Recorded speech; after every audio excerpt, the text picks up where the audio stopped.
देखिए, आज के समय का जो ये प्रश्न है, बहुत महत्वपूर्ण प्रश्न है जो आपने पूछा कि आज हर एक वर्ग और हर एक उम्र के लोगों में किसी न किसी तरीके का डिप्रेशन है, वो डिप्रेशन से गुज़र रहे हैं।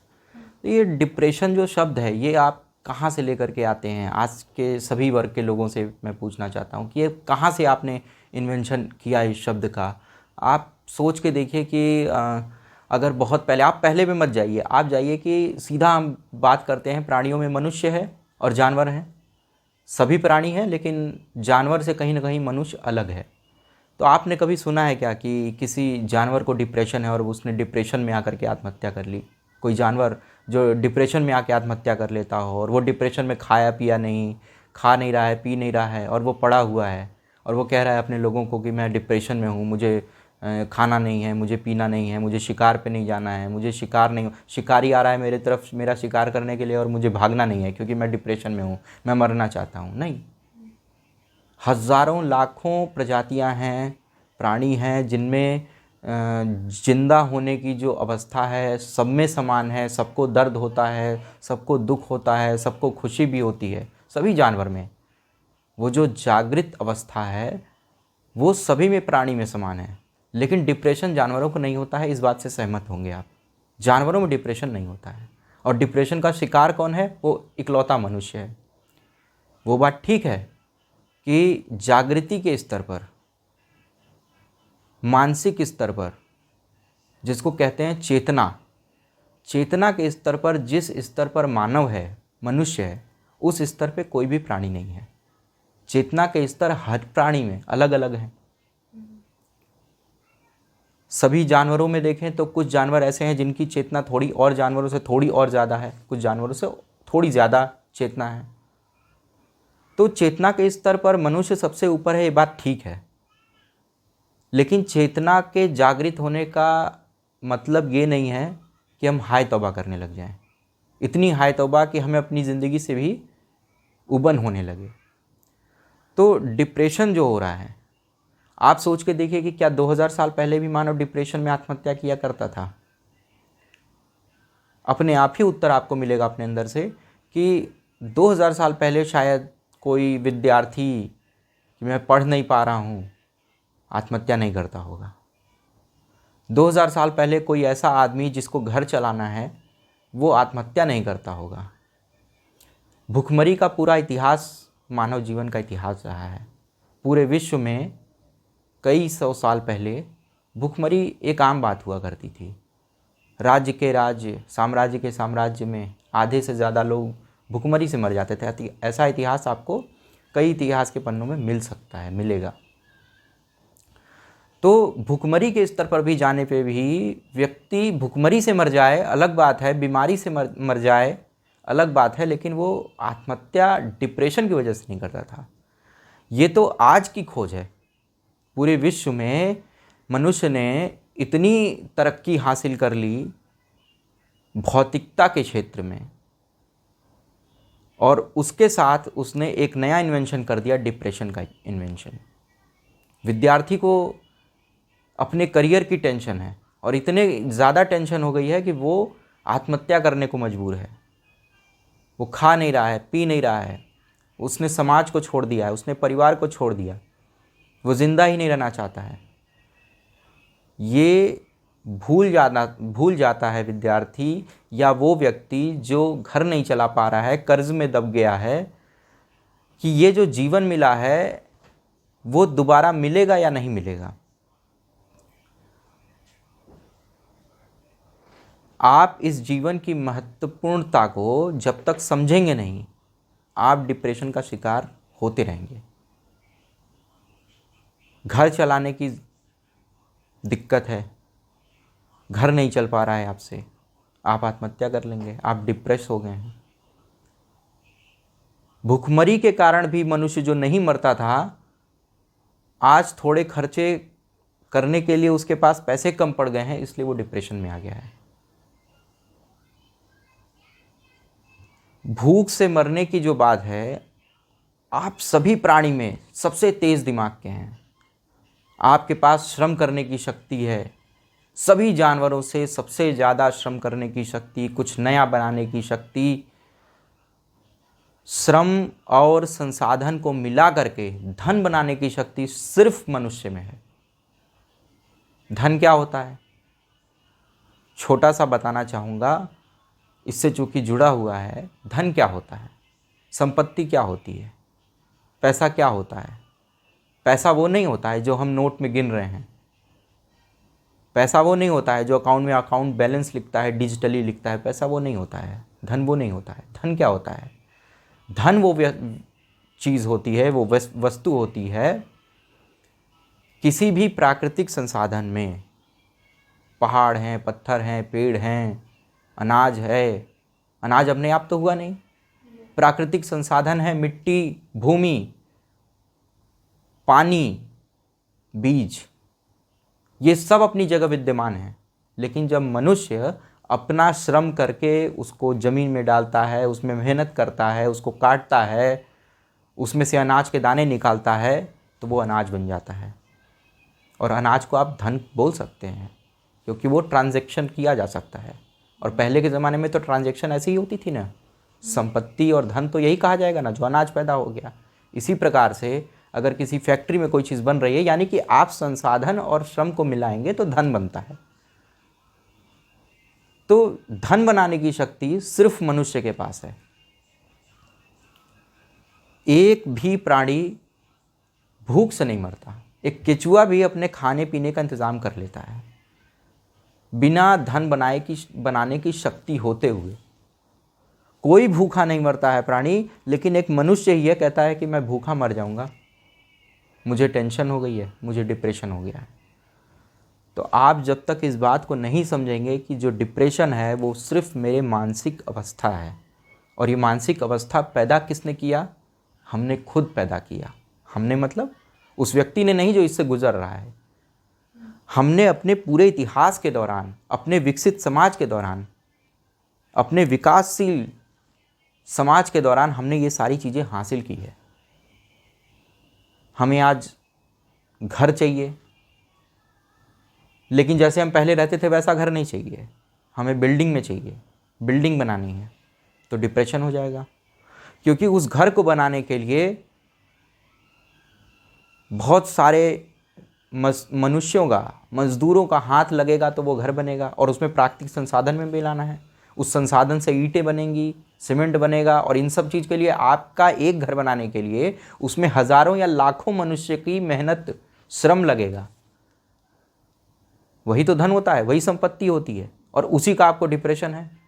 अब आप कैसे तैयार करेंगे 1000 लोगों को, 1 लाख लोगों को कि मेरा घर बना दो, ये संसाधन मुझे मुफ्त में दे दो। यानी कि आपको ये सब कुछ करने के लिए खुद इतना श्रम करना पड़ेगा कि उनके सभी के श्रम के बराबर आपका हो जाए, तब वो आपका घर तैयार होगा। एक घर को एग्जाम्पल बता रहा हूँ। फिर भौतिक संसाधन में बहुत सारी चीज़ें आएंगी। घर बनेगा तो गाड़ी चाहिए आपको, और गाड़ी अपने आप आसमान से तो आती नहीं है, वो किसी कंपनी में बन रही होगी। कंपनी का मालिक उसमें शेयर धारक है, कंपनी के सारे मजदूर उसमें शेयर धारक हैं, सबको पेमेंट जानी है। प्राकृतिक संसाधन आएगा, वहाँ पेमेंट जानी है। तो एक गाड़ी को बनाने के लिए उसमें कितनी सारी श्रम लगा है, कितना सारा संसाधन लगा है, उस सारी मेहनत और श्रम और संसाधन के बराबर जब तक आप मेहनत और श्रम नहीं करेंगे, तब तक वो गाड़ी आपके पास नहीं आएगी। यह है धन का सिद्धांत। और आप सोचते हैं कि वो उतना श्रम किए बिना मेरे पास गाड़ी आ जाए और उतना वो घर आ जाए, फिर घर में जो जितनी सारी फर्नीचर्स हैं, उसमें जितनी सारी पेंटिंग्स होंगी, सारी चीज़ें, वो सब कुछ आपके पास आ जाए बिना उसके बराबर का श्रम किए हुए। लेकिन यहाँ पर एक और प्रश्न उठ जाएगा, वो ये कि ऐसा तो संभव नहीं है कि मैं इतना श्रम कर सकूं। और अगर आप श्रम की बात कर रहे हैं तो एक मजदूर तो सबसे ज़्यादा श्रम करता है, फिर उसके पास ये सारी चीज़ें क्यों नहीं हो पाती हैं। हमने अपने धन के सिस्टम को इस प्रकार से बना दिया है कि आप सबसे ज़्यादा मनुष्य, सबसे ज़्यादा काबिल तब कहे जाएंगे कि आप 1 लाख लोगों की मजदूरी के बराबर अपना दिमाग चला करके श्रम कर लें अपने दिमाग से, और आपका श्रम उन 1 लाख लोगों के ऊपर भारी हो जाए। यही तो होता है। आप देखिए 5% लोगों के लिए दुनिया के 95% लोग काम कर रहे हैं, और पूरे दुनिया का संसाधन 1 या 2% लोगों के पास होगा। पूरी दुनिया की जितनी संपत्ति है, संसाधन है, उस पे एकाधिकार अधिकार टॉप के 1-2% लोगों के पास है। यानी सभी 98% लोग, 95% लोग उन टॉप 2% के लिए काम कर रहे हैं, क्योंकि उन्होंने सिस्टम ऐसा बना दिया है। हमारे समाज ने इतने पिछले कई सालों के इतिहास में हमने ऐसा सिस्टम बना दिया है कि उनके लिए सभी लोगों को काम करना है। अब आपको ऐसा श्रम चाहिए कि शारीरिक श्रम करना है, तो आप सिर्फ उतना ही श्रम कर सकते हैं जितना एक मनुष्य करता है, और उस श्रम में के बदले जो आपको धन मिलेगा उतना ही मिलेगा जितना आप श्रम कर रहे हैं। तो कुल मिला के बात यह है कि आप अपने दिमाग की काबिलियत किस प्रकार से दिखा सकते हैं। क्या दुनिया जिस प्रकार से 98% लोगों का श्रम यूज़ कर रही है, क्या आप उस 2% लोगों में शामिल होने की शक्ति रखते हैं? और अगर नहीं रखते हैं तो आपको अपने संसाधन, अपने यूज़ की चीज़ें वो कम रखनी पड़ेगी, अपने दायरे कम रखने पड़ेंगे। और अगर आप दायरा बढ़ाना चाहते हैं तो आपको अपनी ऐसी मैकेनिज़्म, ऐसा व्यवस्था ईजाद करना पड़ेगा, शुरू करना पड़ेगा कि आप सभी लोगों के श्रम के ऊपर हो जाएं। आपको ऐसी व्यवस्था विकसित करनी पड़ेगी कि आपके लिए 1000 लोग या 1,00,000 लोग लगातार काम कर रहे हैं। ये तो मूलभूत बात हो गई।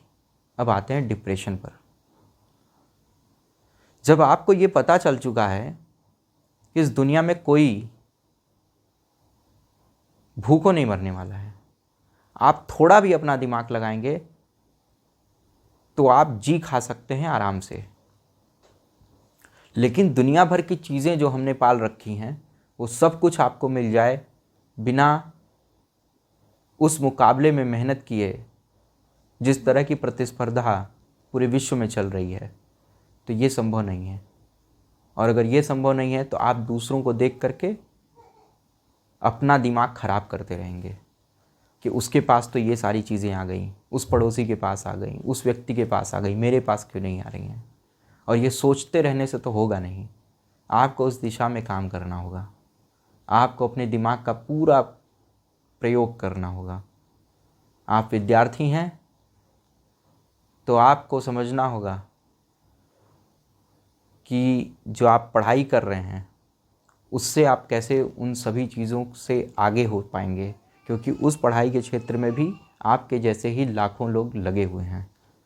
आपको उन 1,00,000 लोगों से सबसे आगे की दौड़ में रेस लगानी होगी। अगर आप बिज़नेस कर रहे हैं तो आपको लाखों लोगों में सबसे आगे रेस लगानी होगी। आप अगर एक घर चला रहे हैं तो आपको अपना दायरा समझना होगा। उस दायरे में रहेंगे तो आप डिप्रेशन के शिकार कभी नहीं होंगे। आप जिस भी उम्र में हैं, आप ये सोच रहे हैं कि क्या आप हमेशा यहाँ रहने के लिए आए हैं? कोई इस दुनिया में हमेशा रहने के लिए नहीं आया है। आप 1,00,000 कमाते हैं, 1 करोड़ कमाते हैं, 100 करोड़ कमाते हैं, प्रकृति किसी के साथ अन्याय नहीं करती। 100 करोड़ कमाने वाले को 1,000 साल जिंदा रहने की इजाज़त प्रकृति नहीं देती। प्रकृति ने सबको समान रखा है। आप 30 साल के हैं, आपको 50 साल की और मोहलत दी जाती है। 50 साल के लिए आपको अपना जीवन यापन करना है। आप 100 करोड़ कमाते हैं, फिर भी आपको 50 साल की इजाज़त दी जा रही है। आपको अपने 100 करोड़ से जो करना है कर लीजिए, लेकिन सिर्फ 50 साल। आपको जो खाना है वो भी उसी व्यक्ति को भी वही खाना खाना है। आप ये क्यों नहीं सोचते, अगर आपको 6 घंटा सोना है, 7 घंटे 8 घंटे सोना है, तो जिससे आप सोच रहे हैं कि उसके पास सब कुछ है, उसको भी 8 घंटे सोना है। आप 17 घंटे में किस मानसिक स्थिति से गुजर रहे हैं ये आपके ऊपर डिपेंड करता है। हो सकता है जो करोड़ों का काम है, करोड़ों का जिसका बिजनेस है, काम है या इनकम है, कहीं से भी 17 घंटे उसको भी जागृत अवस्था में जीना है, 17 घंटे उसको भी जीना है, 50 साल उसे भी जीना है, 50 साल इसे भी जीना है। आप अपना माथा क्यों खपा रहे हैं? जितना आपकी हद में है, जो आप कर सकते हैं उस समय में बेस्ट करने का प्रयास करिए। क्योंकि डिप्रेशन में अगर आप हैं, जो आप अपना घर नहीं चला पा रहे हैं या आप अपने करियर को लेकर चिंतित हैं, 100 करोड़ कमाने वाला भी हो सकता है कि आपसे ज़्यादा टेंशन में हो। वो आपसे ज़्यादा टेंशन में हो करके, डिप्रेशन में हो करके मरने का प्रयास करने का सोच रहा हो, क्योंकि उसके बिजनेस में हो सकता है कई लॉसेस चल रहे हों। आप दुनिया में बहुत एग्जाम्पल्स देखते होंगे कि बिजनेस में लॉस होने की वजह से किसी ने आत्महत्या कर ली। आपको अगर 10,000 या 5,000 का टेंशन हो रहा है, डिप्रेशन हो रहा है, तो उसको करोड़ों का बिजनेस का टेंशन हो रहा है। वो आपसे कहीं ज़्यादा डिप्रेस्ड है। लेकिन अगर 16 घंटे 17 घंटे जब आप जागृत अवस्था में आप हैं और मानसिक शांति का और आनंद का जितना अनुभव आप कर रहे हैं, असीम लेवल पे, उत्कृष्ट लेवल पे, आध्यात्म के लेवल पे जितना आनंद आप प्राप्त कर रहे हैं, ये आपके ऊपर डिपेंड करता है। और अगर आप आनंद की उच्च स्थिति में हैं, उस जागृत अवस्था में आप पूरी दुनिया की को समझ रहे हैं, ये दुनिया कैसे चल रही है, तो आपसे ज़्यादा सुखी कोई नहीं है। आप अपने बाकी के जीवन पूरी आनंद से जीते रहेंगे। अपने हर समय को, प्रत्येक समय को चल रहे हैं जिस समय में, आने वाले समय को लेकर के भी आप जितना शांति और आनंद का अनुभव खुद करना चाहेंगे उतना आप कर लेंगे। और जितना अपने आज के समय को आप जी रहे हैं, जितना जीवन को जीने की कला आपके अंदर है, तो हो सकता है कि आपसे ज़्यादा आनंदमय और सुखमय जीवन कोई न बिता रहा हो। बाकी सब चीज़ें यहीं की यहीं रह जाएंगी। और जिस जीवन में आप जो उठा लेंगे आनंद, वो आज आप उठा लेंगे। तो आपसे ज़्यादा विदाउट टेंशन, विदाउट डिप्रेशन कोई नहीं है। ये आपके ऊपर है।